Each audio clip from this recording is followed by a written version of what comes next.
through everything. So hi everybody. How are you, Zaya? You okay? I'm good, thank you. Thank you for coming in.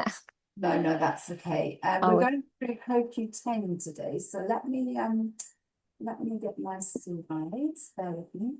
You can share if you want. Yeah. The screen will be yours. Let me get on to that.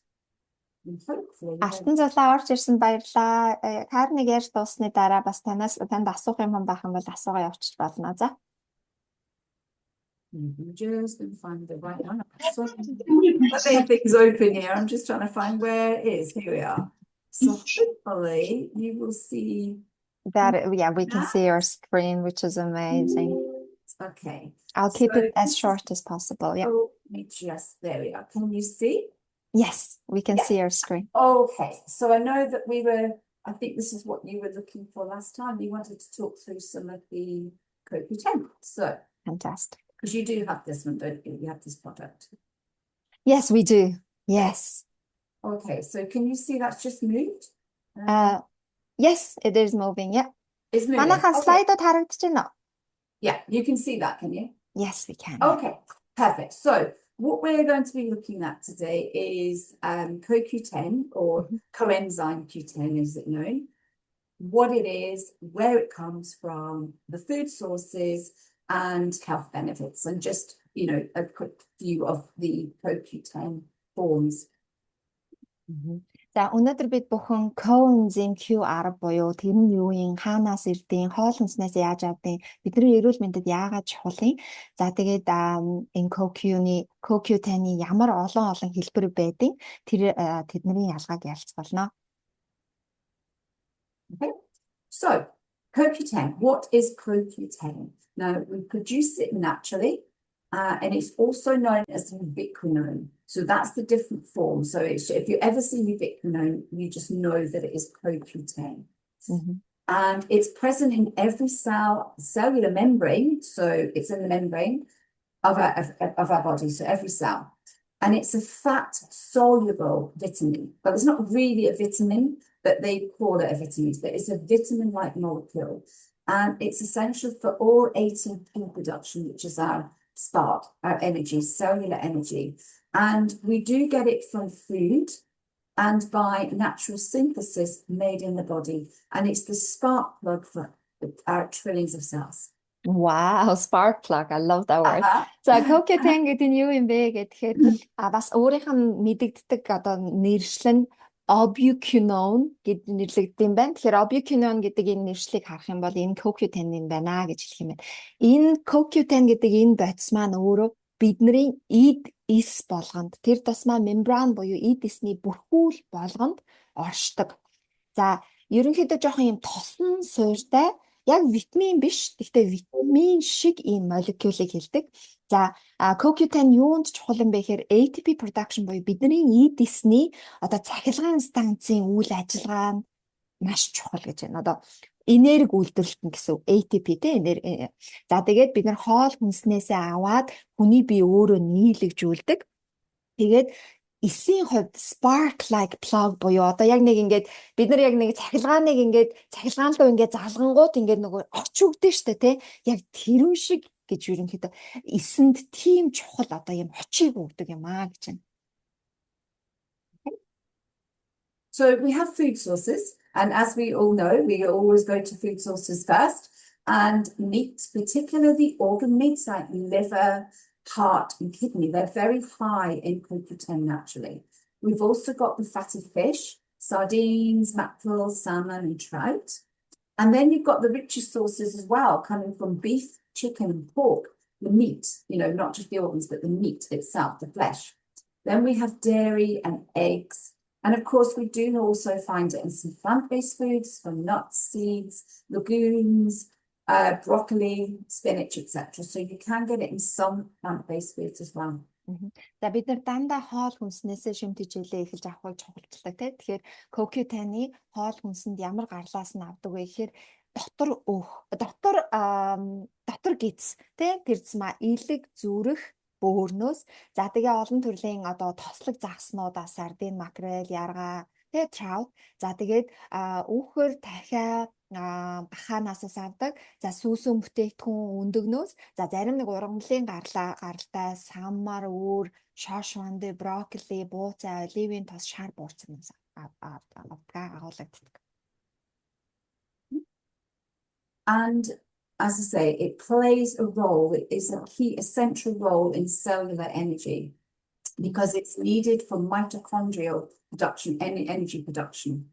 So it also plays a key role in the oxidative respiratory chain, or what we call the electron transport, where the electrons are transported through the mitochondria to produce the spark. So it's the main source of energy, the ATP in the body, and it's particularly important for the high energy tissues such as the heart, the brain, and the muscles. So they're really important for those organs. Fantastic. So cellular energy-ийн үүрэг буюу одоо эсний эрчим хүчний одоо гол чухал үүрэгтэй. Тэгээд бүр биднийг одоо эсийн төвшөнд одоо цэнгэлж идэг, хүчийг өгч идэг. За тэгээд CoQ10 нь essential mitochondrial energy production буюу яг бидний эсэн дотор mitochondria гэдэг одоо яг би түрүүн хэлсэн чинь цахилгаан станцны нэг энерги үйлдвэрлэх хэсэг байгаа байхгүй. Тэр энергийн үйлдвэрлэлтэд бүр нэн чухал одоо essential буюу зайлшгүй шаардлагатай юм элемент болж байгаа байхгүй. Бид нар эрчим хүч байхгүй, цахилгаан байхгүй юу ч ажиллахгүй штэ. Тэгээд бидний энэ нас явах тусам ядралт, энэ зовир, энэ олон зүйлс маань ерөөсө бидний эсний энерги mitochondrial төвшнийг дандаа яриад байгаа байхгүй. За тэгээд oxidative respiratory chain буюу маш юм чухал юм одоо амьсгалын ийм электронуудын холбооны ийм тээвэрлэлтэнд айгүй чухал. За тэгээд ATP буюу хүний биеийн одоо эрч хүч, энергийн одоо үйлдвэрлэлтэнд маш чухал, заавал шаардлагатай. За тэгээд тэрнээс гадна хамгийн их одоо эрч хүч, энергийг хэрэгэлдэг зүрх, тарих, булчинд айгүй их чухлаа, бүр илүү тод чухал гэж. It's also helpful for protecting the cells and the blood vessels because it has antioxidant and vascular properties. So it will do this by supporting the body's antioxidant defense systems. So it helps to reduce oxidative stress. And as we know, we produce oxidative stress just by breathing, and living, let alone the environmental toxins and foods. It can also help lower lipid peroxidation by reducing the oxidative compounds. And it also helps to preserve the nitric oxide, which supports healthy blood flow and blood vessels. За хүний биеийн одоо зүрх судасны үйл ажиллагааг дэмжихээс өмнө антиоксидант буюу нөгөө үйл эсэлдүүлэгчийг айгүй сайн одоо дэмжлэг үзүүлдэг. За тэгэхээр яах нь бидний нөгөө эсийг хамгаална. За тэгээ blood vessel буюу одоо цусны судсыг хамгаалдаг гэсэн үг. Тэгээд хүний биеийн үйл эсэлдүүлэх хүний биеийн одоо нөгөө defense system буюу одоо нөгөө хамгаалалтын одоо цэрэгжилтийн гэдэг юм да хамгаалтын системийг одоо үйл эсэлдүүлэгчийн системийг одоо дэмжснээрээ дэмжиж өгдөг. Яагаад вэ гэхээр бид нар зүгээр амьсгалах төдийд л хүний өөрсдөө бид нар дотроо oxidative stress буюу эсэлтэлтийн стрессийг бий болгож байдаг. Эсэлтэлтийн стресс нь эсээ гэмтээдэг гэж түрүүн хэлжсэн тийм. Тэгэхээр яах нь үйл эсэлдүүлэгч хүний биед байж аж тэр эсэлтэлтийн стрессээс эсийг хамгаалдаг байгаа. За тэгээд би lowers за тэгээд нөгөө нэг өөх тос нөгөө хуршаад ингээд нөгөө хортой бодис болоод биднийг одоо гэмтээхээс бас хамгаалдаг. За тэгээд nitric oxide гэдэг зүйлийг одоо хадгалж үйл ажиллагааг нь аягүй сайн дэмждэг. Nitric oxide нь яадаг вэ гэхээр бидний цус ингээд нөгөө суцаар ингээд сайн гоё ингэж хөвөрч одоо явахыг дэмждэг. I'm just moving. I'm so sorry, I've just lost the cursor here. Bear with me, I've lost it. Oh, here we are. It's moving. Couldn't see what's happening now. Okay, so one of the problems with CoQ10, as we get older, the levels decline. So this is why CoQ10 is very good for, as you know, for aging, for healthy aging. So there's many reasons it can be reduced. So with diabetes or heart conditions, and those with neurodegenerative conditions or mitochondrial and muscular conditions such as fibromyalgia, they need a lot more of the CoQ10. Statins, you know, the statin medication for lowering cholesterol is known to block the CoQ10 production. So anybody on statin medication really do need to be taking CoQ10 as a supplement. And for those under increased oxidative stress, you know, those that are not living in a healthy way, maybe in a very busy, toxic, smog cities, you know, and stress would need CoQ10. And of course, when we start to have these reduced levels of CoQ10, it can also cause fatigue and muscle aches. And you often see that with menopausal women. They're fatigued and they've got a lot of muscle, you know, discomfort and aches and pains, and they just put it down to hormonal changes. But actually, is it the levels of CoQ10 that has dropped? We were just having a conversation with the lady about this because she was experiencing that symptom. So яагаад CoQ10-ийн одоо хэмжээ нь ингээ буурч эхэлдэг юм бэ гэдэг чинь. За тэгэхээр энэ маань өөрөө бидний нас архив тусмаа ерөнхийдөө CoQ10-ийн одоо хүний биед одоо нийлэгжилт хэмжээнд буурч яадаг, зүрх судасны үйл ажиллагаа өвчлөлттэй, цаалгын өвчтөй хүмүүст одоо айгүй хэрэглэгдээд ингээ буурдаг байх нь. За тархины мэдрэлийн ямар нэгэн өвчлөлттэй. За тэгээд булчин шүрмэсийн одоо сулралж байд юм уу, тэр эдисэн доторх митохондриал тэр үйл ажиллагаа ер нь муудсан ийм үед. За тэрнээс гадна statin. The only reason I brought CoQ10 to Mongolia is because of my mom. Нөгөө даралт бууруулах им уудаг хүн болгон CoQ10-ыг уух хэрэгтэй. Яагаад тэгэхээр хүний биеийн одоо тэр CoQ10-ийн нийлэгжилтийн statin гэдэг тэр даралт буулгадаг хүмүүсийн өдөр болгон уудаг имийг blockдаг гэж штэ. Blocks. So when you take statin, it blocks CoQ10 production, yeah? Тэр CoQ10 бид нар хүний биед ямар чухлыг гэдгийг сая харлаа шүү дээ. Тэгэхэд тэр даралт бууруулах им уудаг бол тэр им нь CoQ10-ийн хүний биеийн үйлдвэрлэл нийлэгжилтийг бүр ингээд зогсоодог, блоклдог, хаадаг гэдэг чинь. Би CoQ10-ийг Монгол руу аваадсан шалтгаан нь угаасаа ерөөсөө ээждээ уулгах гэж бас ахгүй мэ, ээж даралтны юм уудаг. Тэгээд increased oxidative stress буюу эсрэг стресс ихтэй хүмүүс. За тэр нь юу гэхээр хоол хүнс нь одоо тий айгүй их юм төргөн сайн шимт хичээлэг байдгүй. Сая яг smog city-гээ хэрлээ бүр ингээд агаарын бохирдолтой стресс ихтэй буужигналцсан ийм хүмүүстэй яах нь хүний биед эсрэг стресс их үүснээр эсийг гэмтээдэг байх нь ийм хүмүүс CoQ10 хэрэгтэй. За тэгээд бид нар нөгөө эмэгтэйчүүд нөгөө цэвэршилтийн үе рүү дөхөөд ирэхээр айгүй их юм булчин шүрмэс одоо өвдөх нэг юм завиуртай байх, ядралт ихтэй байх тий. Энэ үед бид нар ингээд дааврын байх гэж бодоод байдаг. Яг үнэндээ одоо CoQ10 буурснаас болоод бидний юм эрч хүч сул ийм өвдөлт завиурууд бий болдгоо гэж хэлж байна. Тэгээ дээрэс нь бас ингэж статин бүлгийн эмнүүд нь болохоор зөвхөн даралт бууруулах бүлгийн эмнүүд биш байхгүй. Эдгээр нь болохоор даралтны эмтэй заавал нөгөө цуг хамт бичиж өгдөг. Ер нь толгой дараалан бичдэг. Даралтны эм бичсэн бол статин заавал цуг явдаг байхгүй. Статин болохоор цусан дах муу өг тосыг бууруулдаг эмнүүд байхгүй. Тэгэхээр тийм эм даралтны эмтэй цуг заавал явдаг. Тэгэхээр статин уудаг хүмүүст бол заавал чуугасаа CoQ10 бас заавал буурдаг гэдэг аахгүй. Дээрээс нь энэ одоо мэдрэлийн одоо сүнэрлийн өвчнүүд гэдэг аягүй хүнд өвчнүүд байдаг аахгүй. Одоо жишээ нь булчингийн суулрал одоо энэ фибромиалgia энтер гэсэн те эднэр дээр болохоор бас адилхан юу ядгаа гэж байна. Одоо харвалт бас орж ирнэ. Харвалтан дээр ч гэсэндээ адилхан заавал бас CoQ10 нэмэлтээр уух шаардлагатай гэдэг. Our doctors additionally explain in the medication and the... Great. Okay. Fantastic. Yeah. Wonderful. Okay. Let me just move this down. So keep listening. Okay. So why do we supplement the CoQ10? So when the diet does not produce enough, and the diet, even though somebody's eating those kind of foods, it's all going to be dependent on how well they break it down, how well they absorb it. And if they do need CoQ10, the diet just doesn't often produce enough therapeutic levels.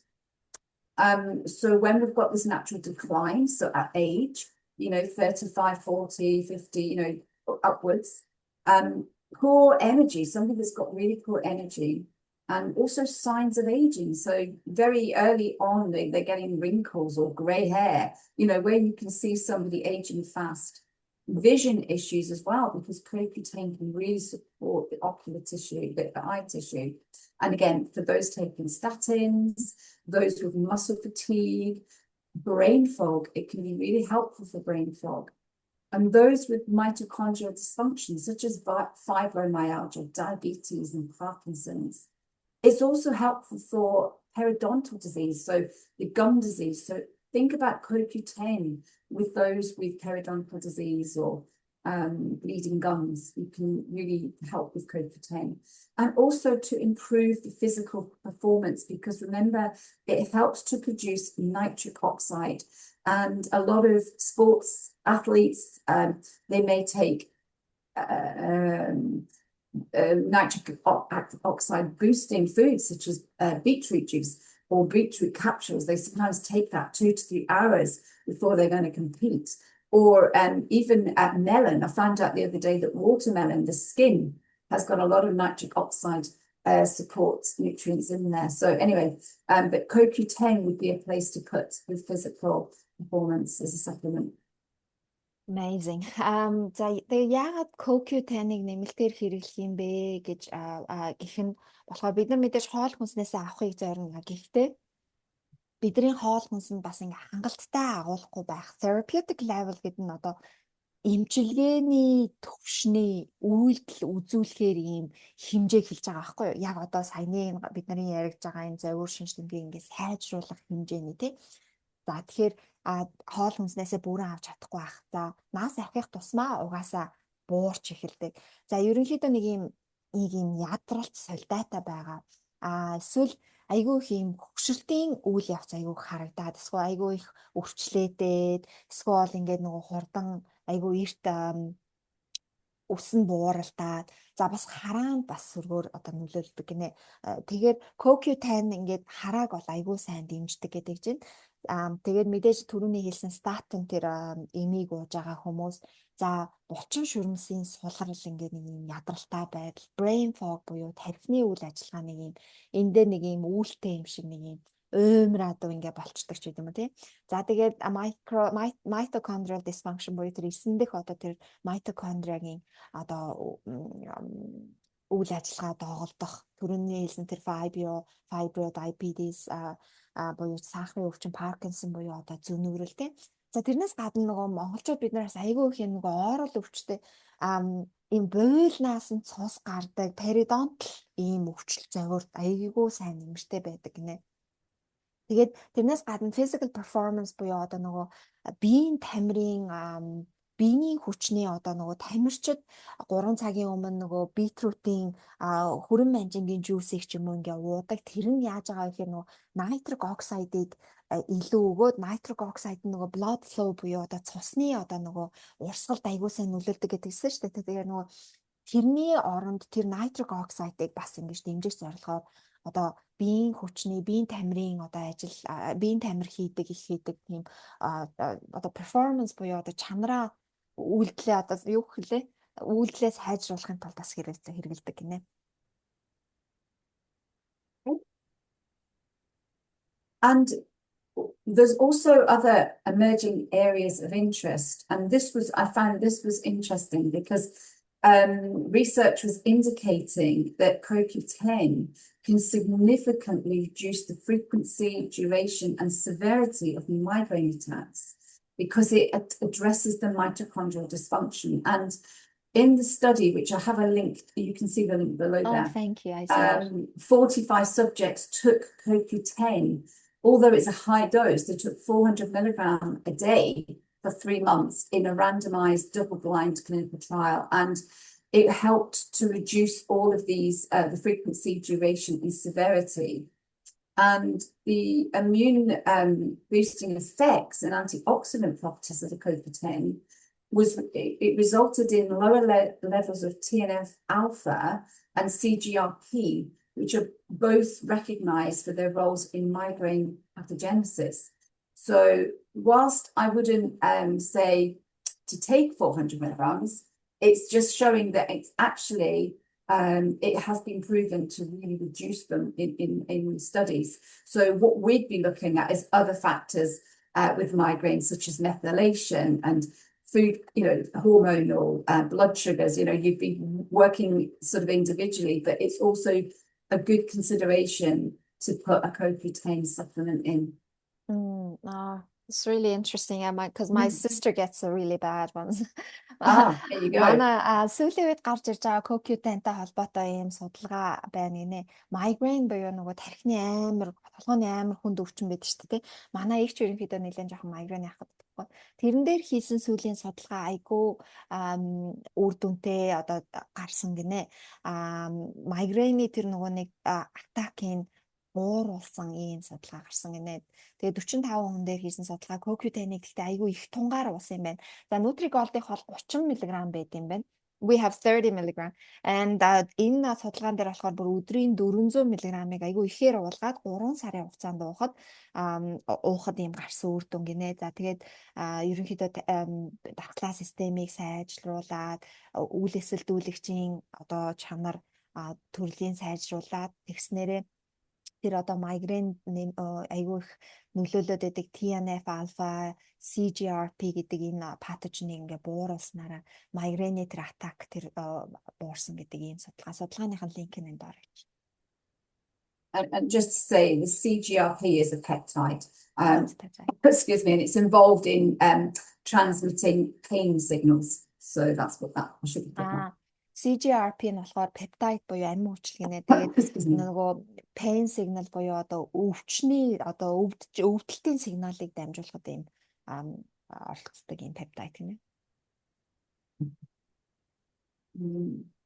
I think that was the last slide. Yeah, I think it was. And just to say that the CoQ10 is 30 milligrams per capsule, and it would be wise with that one to take with food, because remember here it is a fat soluble vitamin, vitamin like molecules, so it's always good to take with a sort of fatty meal. There's even if it's just some fat oily fish with your meal, it's a good time to take this CoQ10. Fantastic. So Nutrigold-ийн CoQ10 болохоор 30 мг. I've started taking it. So 30 мг нэг капсултай 30 мг-тай. Тэгээ ийм жижигхэн капсултай байдаг. Тэгээд ер нь бол нөгөө fat soluble буюу өөх тосон ийм тосон суурьтай витамин молекул учраас одоо ямар нэгэн тослог юмтай хоол эзнийхаа дараа юм уу би омега 3 ийм нэг авахтайс нэг 2 шиг харуултаа ч юм уу тий самартай ингээд нөгөө шингээлтийн ерөнхийдөө дэмжичдэг. So what would you say if somebody is taking statin, how many do they need to take? Is it away from the statin? I would take 1 or 2 twice a day. Yeah, you could take it away from the statin. Yeah, you can. Some people take the statins at night, so you could take this, morning and lunch, or the other way around. За статин тэр нөгөө нэг зүрхний юм уудаг хүмүүс, статин уудаг хүмүүс яаж хэрэглэх вэ гэхээр эмнээсээ жоохон хол тэгээд өдрийн what did you say? Twice a day, 1 or 2 Yeah, twice you could take 1 twice a day. 1 to 2. I mean, some people may only need 1, but 1 to 2 a day would be fine. Өдөрт 1-2-ыг уухад болно гинэ. What about menopausal women? So perimenopausal women just take 1 a day with the No, again, I would probably take 2 if they've got the symptoms of the brain fog and the fatigue. I would certainly take 2 a day. Fantastic. Яг нөгөө дааврын өөрчлөлтөнд ороод эхэлсэн тархины үйл ажиллагаа тий нөгөө brain fog-тай нэг юм уймарсан эндээ нэг юм саарал үлдээ юм шиг тий жоохон ядралт ихтэй тэгээд шинж тэмдэг гараад эхэлсэн байх юм бол бас өдрийн 2-оор уугаарай гэж зөвлөхөр байна. Do you have any example or story you'd like to share with the use? Well, only for those using statins, I found that it has been really helpful, particularly for muscle, because I get a lot of muscle aches And as we remember here, that it's a high turnover, it's a high energy producing sort of muscles, you know, brain, heart and muscles. They work very, very hard. So it's the number one actually, statins, is the muscle pain. And I've seen it work really, really well. Wow. За өөрийнх нь хувьд яг нэг өөрийнхөө үйлчлүүлэгчдээр яг энэний хэрэглээ ямар талаар эргээр нөлөөлж исэн бэ гэхээр ер нь статин уусан хүмүүс дандаа зөвлөдөг. Тэгээд статин уухаар хүмүүсийн нөгөө muscle pain буюу ийм нөгөө булчингийн зангирал ийм зовиортой их болчдөг юм байна л да. Тэгээд нөгөө бидний тарих, зүрх, булчин өөрөө хамгийн их энерги ашигладаг энэ биений хэсэг гэдгсэн шүү дээ. Тэрний үйл ажиллагаа CoQ10 өөрөө аягүй сайн дэмждэг гэдгсэн. Тэгэхээр тэр статин уугаа булчин шүрмсийн зангирал ийм зовиортой байгаа хүмүүс CoQ10-ыг өдрийн 2-оор ингээ хэрэглүүлээд явхад аягүй сайн үр дүнтэй байсан гэдэг чинь.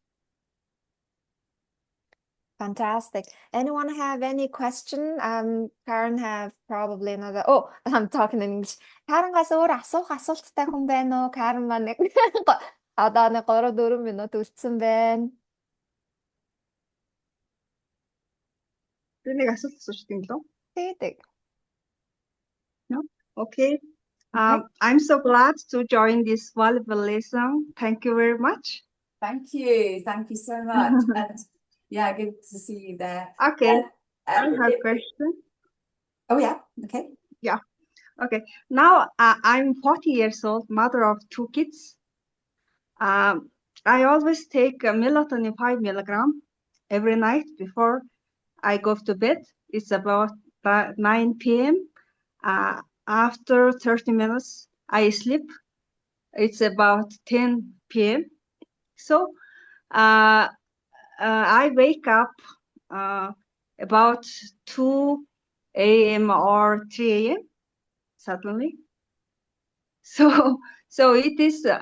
Then after wake up, I try to sleep. Sometimes it's okay. Sometimes it's not work. So I get up about 6 a.m. So my vitamin D level is 58 and calcium magnesium level is okay. And also I have no deficiency of iron.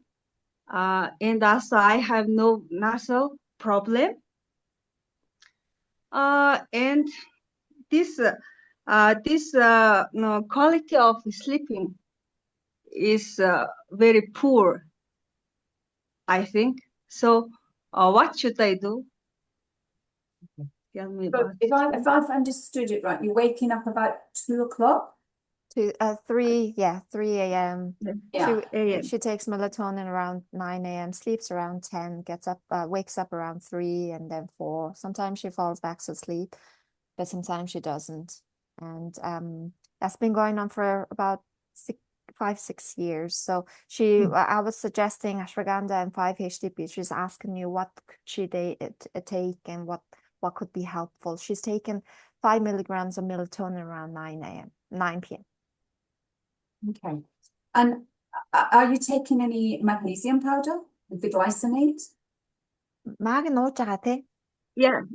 I take magnesium powder every morning and evening before going to bed. Okay. So yeah, ashwagandha, because it does sound like it's a cortisol dysregulation. It also sounds blood sugar regulation. So in terms of the day, making sure that the there's good levels of fats, proteins, a little bit of carb in the diet, but not too much. And there's not too much snacking. So that's something to consider, that, making sure that there is the blood sugars balanced, even adding things like cinnamon tea before bed can be very helpful. The other thing I would consider, and I don't know whether, are you stocking our Zen product? Oh, we used to during COVID, but now. The new one. Zen. The Zen, saffron? No, not Zen one, no. But a 5-HTP has saffron, does it? Yeah, 5-HTP could be helpful, but it sounds like it's adrenally driven. I think this is adrenal blood sugar, cortisol. So ashwagandha be helpful. What multi are you taking? Ямар мультивитамин ууж байгаа юм гинэ. Ерөнхийдөө би нөгөө түрүүн тань тайлбарлаж хэлжсэн чинь ер нь кортизол, стрессийн даавар нөгөө мэдрэлийн системтэй холбоотой юм байна. Адреналь гэдэг нөгөө булчирхаа гэдэг тэрнтэй холбоотой юм шиг байна. Та ойлгосон тий? Тэгээ цусан дах сахараа өдрийнхөө турш хоолоороо тэнцвэржүүлээд орой cinnamon-тай цай уугаад юм уу? Өдрийн турш илүү уураглаг өөх тостой. Мэдээж нүүрс устай. Гэхдээ нүүрс усаа бууруулсан цусандаа сахарлах хоолоо хэрэглээд явахаар нөгөө кортизол буюу тэр стрессийн дааврыг аягүй сайн дэмжиж өгдөг хоолтойроо. Тэр нөгөө мэдрэлийн уутай холбоотой юм шиг гэж харж байна. Тэгэхээр шугаандаа уугаад нөгөө мэдрэлийн системээ тайвшруулах. Танаас ямар мультивитамин уудаг асуусан? Мультивитамин уухгүй байгаа. She's not taking any multivitamin. Which multivitamin would you Well, recommend? if you're not taking anything, I would maybe, have you got the B complex? Yeah, we have B complex. Yeah, I would have some B complex, but only sort of breakfast and lunch. Don't take it in the evening.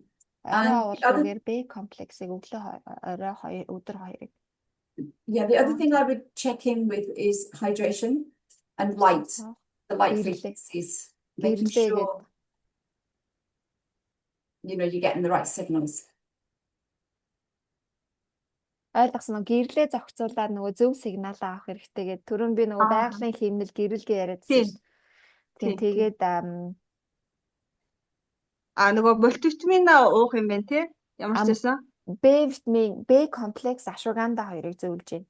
B комплекс ашваганда бол өглөө өдөр гэсэн шүү дээ. Тий, B комплекс орой биш өглөө хоёрыг, өдөр хоёрыг, ашвагандагаа өглөөний цайны дараа. How many ashwagandha would you recommend just after breakfast? One or two a day. Biggest хоёрыг. Yeah, I would. But I would make sure that she's very hydrated. Make sure that Саа гэсэн шүү дээ, тий. That dehydration will wake her up, and making sure there's no caffeine. There's any Caffeine caffeine. хэрэглэхгүй гэж байна тий. Энэ caffeineтай юу ч хэрэглэхгүй. Even a green tea тий. And тэгээд нөгөө hydration өдөрт 2 литр усаа шүн ингээд нөгөө бид нэр шингэнэ дутагдaltaй хахад сэрдэг гинэ. Тэр сэрээдэг гэж байна. And also the light at night. I don't know what lights you have over there, but if the lights are too bright or the blue emitting LED lights, it's 7 p.m. now. And she's in full bright. It's 7 p.m. and her lights are beaming. Get them right down. And if it's 7 o'clock at night and the lights are beaming, the signal going to the brain is like, it's daytime. You're signaling it's daytime. So if you can get the blue light blocking glasses, I don't know if you can get them over there, but I would be putting them on. I have, they're not here. I have those and I wear them at night. Fantastic. Certainly, and 2 hours before bed, everything's quite dim. If I'm reading, I have a light that it hasn't got any blue tones in it. So I think what's happening is a signaling problem here. Incorrect signals. Бусад хүмүүсийн тайлбарлаад хэлэхэд нөгөө сигналын Karen, you can go off if you're done. We really appreciate your time. No, that's fine. But just think about the signaling. And I can show you. Can you see my light? Can you see my lamp here? Энэ гэрлийг харж байна уу гинэ? Бүх гэрлүүдээ ингээд ерөөсө буулгах хэрэгтэй. Яагаад тэгэхээр орой 7 цаг болцсон байхад ийм тод гэрэлтэй байхад хүний бие чинь ингээд сэрээрээ унтаж амрах биш сэрээрээ гэдэг ийм тохиог бид нар ингээ хиймлэр өгöd байгаа байхгүй. Тэгэхээр орой энэ гэрлүүдээ. Yeah, that's lovely. Yeah, so the bulb that I have in there is there's no blue light. So at 5 o'clock, 6 o'clock in the evening here in the UK, it's dark. But I still want to work and type, but I don't have any blue light in here at all. So I make sure that the blue light is limited in my very limited. I have a meeting to attend. I'm really sorry. I've got 11 o'clock meeting which I have to jump on. Yes, so I really appreciate your time. I will. We'll see you next month. You will, and I'll send you these slides. Thank you. Very good. Thank you so much. Really appreciate that. Bye, everybody. Thanks. Bye. 11-ээс юутай гинэ. За ерөнхийдөө саяны хэлсэн юмыг гүйцээгээд орчуулад өгчвөл тэгээд өөр асуулт байх юм бол би ерөнхийдөө бас хариулаад явъя. Тэгээд ойлгосон шүү дээ хинэ. Ерөөсөө тэр сигнал юм буюу бид нар ингээд нөгөө байгалийнхаа гэрэл хэмнэлтэйгээ ингэж ерөөсөө зохицохгүй Одоо орой ингээд одоо Монголд одоо 7 болцсон байхад ингээ ийм тод гэрэлтэй ингээ сууж байна гэдэг нь биендээ ингээд нөгөө нэг буруу мессеж өгöd байгаа аахгүй, буруу дохио өгöd байгаа аахгүй те. Ингээд нөгөө гэрэл ихтэй ахаар өглөө болоо сэрж одоо өндөх ийм сигналыг өгөөд ингээд тайвшраад амраад унтах сигнал. Тэгээд саяны тэр өөрөт нь чамд харуулад байсан тэр гэрэл нь болохоор ямар ч тэр нөгөө гэрэлнийх нь тэр нөгөө юу гэдэг ламп нь юу гэдэг лээ. Тэр доторх нь ямар ч цэнхэр гэрэлгүй ийм ламп гинэ. Тэгээ оройд ерөөсөө тийм лампыг. Тэгээ орой ерөнхийдөө 5-6-аас хойш өөрөө ийм шар туяатай миний тэр шил бас хаана шар туяатайг ийм шил зүүчдэг байхгүй. Тэр нөгөө цэнхэр гэрлийг өөрөөсөө ингээ блоклоод нүдэрээ тэгээ би ч гэсэндээ орой ерөнхийдөө зөвшөөрсөн маа нөхөр наваг дооглоод хэлээ. Бид нар гэрэл аваа чи ингээд гэрэл авахгүй ингээд явж байгаа юм уу тэгээд. Гэтэ манай гэрлүүд бол орой од ингээд ерөөсөө ингээд айгүй юу гэдэг дандаа шар туяатай дандаа манад ийм нөгөө ийм нүдэн том гэрлүүд ерөөсөө байдгүй байхгүй юу албаар суулгуулаагүй тэр нүд нөгөө Монголын одоо нөгөө интерьер заслын нүдэн гэрлүүд их ингээ гоё л доо ингээ гэрэлтэй тэд нар ингээ амар энэ цэнхэр гэрэлтэй байдаг байхгүй. Тэгэхээр ингээд ийм суур мэдлгүүдээ хэдүүлээ авч агаад гэр орноо янзлалтаа хүртэл ингээд зохицуулж байдаг байхгүй. Манад ингээд дандаа ийм саяных шиг ийм шар юутай ийм жижиг гэрлүүдээ оройд бүгдөө ингээд асуугаад дээдлийн гэрлүүдээ бүгдөө ингээд унтраачдаг байхгүй. Тэгэхээр signaling problem гэсэн цосон дах сахараа тэнцвэржүүлснээрээ кортизол би түрүүн танд хэлсэн шүү дээ нөө мэдрэлийн систем яаж идэвхтэй байснараа бидний ерөөсөө яг тэр нөгөө adrenaline стресс ийм төгшөөрийн стрессийн юм юу ч нь л яг биднийг ингээл яг шөнө 3-4-т ингээд сэрээчдэг байхгүй яг цаанаасаа. За бүр яг ингээд нөгөө subconscious одоо яг нөгөө бясалгал одоо юу гэдэг лээ нөгөө дотоод ухамсар интересээ бас ингээд тайлбарлаад үзэх юм бол тэр цагууд ч юм бас айгүй юм эмзэгтэй цаг байдаг учраас бид нар яг тэр цагтаа бас сэрдэг бас юмнууд байгаа. Ер нь явандаа мелатонин ч одоо ингээд хэрэглээд ингээд болж байна гэж тэгж байна. Гэхдээ мелатонин өөрөө тийм урт хугацааны бас солиушн биш байгаа шүү. За тэрний сүүлийн үеийн мелатонины одоо нойрон цэргөөр нөлөөлж байгаа харин ч бүр дэмий юм байна гэдэг судалгаа юунууд айгүйх гарч байгаа.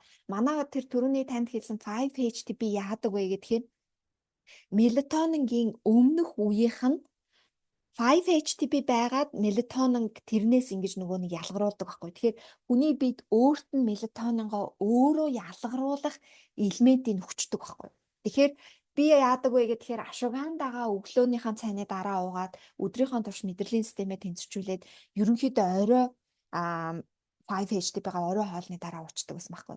Гэхдээ одоо би 5-HTP-г өглөө ууж байгаа. Яагаад тэгэхээр 5-HTP, serotonin, melatonin гэдээ явдаг. Тэгээ нөгөө эмэгтэй хүн чинь цаанаасаа нөгөө ийм бид нар ийм аз жаргалтай байх ийм цаанаасаа ийм системгүй юм байлээ шүү дээ. Эрэгтэй хүнтэй харьцуулахад бидний серотонингийн нийлэгжил бүр гомдмоор заяа. Тэгээд хэдүүлээ ингээл эмороод байдаг мянган ямыг тэдэн талаас нь бодоод байдаг.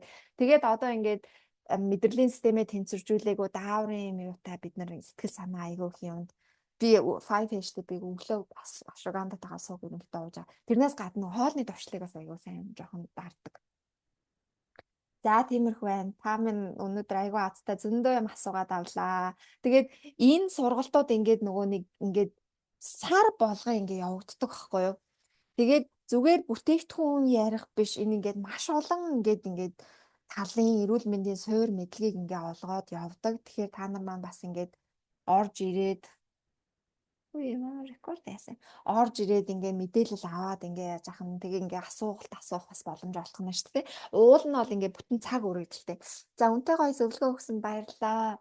Зөвлөгөөнүүд өгсөн баярлаа. Миний асуултыг асуугаад хөө шөндөө миний зүрх өвдөд гар хөл бадараад байх юм аа. Юуных юм болоо. За ерөөсөө энэ хин наран тунгалага хэдэн настай ямар хүн байна? Ерөөсөө түрүүний яг хэлсэн одоо энэ CoQ10-ыг бол юун түрүүнд уух нь бидний зүрх судасны үйл ажиллагааг амар сайн дэмждэг гэдгсэн шүү дээ. Тэгэхээр өдрийн 2-оор өглөөний цайныхаа дараа уучих болох нь. За тэгээд магниг айгуу сайн уун. Тэр одоо тэг хөл гар бадарах булчин шүрмэс энэ яах ч ерөөсөө магнтай амар холбоотой байдаг. Магн бидэнд маш ихээр дутагддаг. За тэгээ юун түрүүнд витамин D, магн, CoQ10 гэд ингээд эхлээд мэдээж зөндөө олон юм байгаа. Би яг одоо таны хооллолт юм хүмүүсийг сайн мэдэхгүй болохоор. Тэгвэл бас анханасаа орж ирсэн бол саяны бүсгүй бит хоёр нэлээд удаа өөрийнх нь одоо нойргуудл тэр юуныхын талаар ярьсан. Тэгэхээр нэлээд сайн бас ойлголт авсан байхаа гэж болж байна. За тэгэхээр анх удаа ингээд бас нөгөө хэрэглэгчдээсээ оруулж ирээд ингээд сургалтанд хамтдаа байсан баяртай байна. Ер нь болох юм байна гэж бодлоо. Тэгээд одоо хүмүүс чинь бас нөгөө урт бичлэг юм үзэхээ болцсон. Уул нь ингээд хичээлүүд маань ингээд бүгд ингээд хадгалагдсан. YouTube дээр байж байгаа. Nutrigol Mongolia-гийн YouTube дээр байж байгаа. Тэгэхээр одоо би Таарангаас цус багталтын талаар хичээл авсныхаа гарын дараа өөрөө эмэгтэйчүүдийн асуудлаас болоод амар их цус алдчихж байгаа байхгүй юу? Хэдэн литраараа ингээд асгарчдсан байлээ. Тэгээд тэрнийхээ одоо би цус алдсныхаа цус алдаад бараг сар гарan болж байгаа.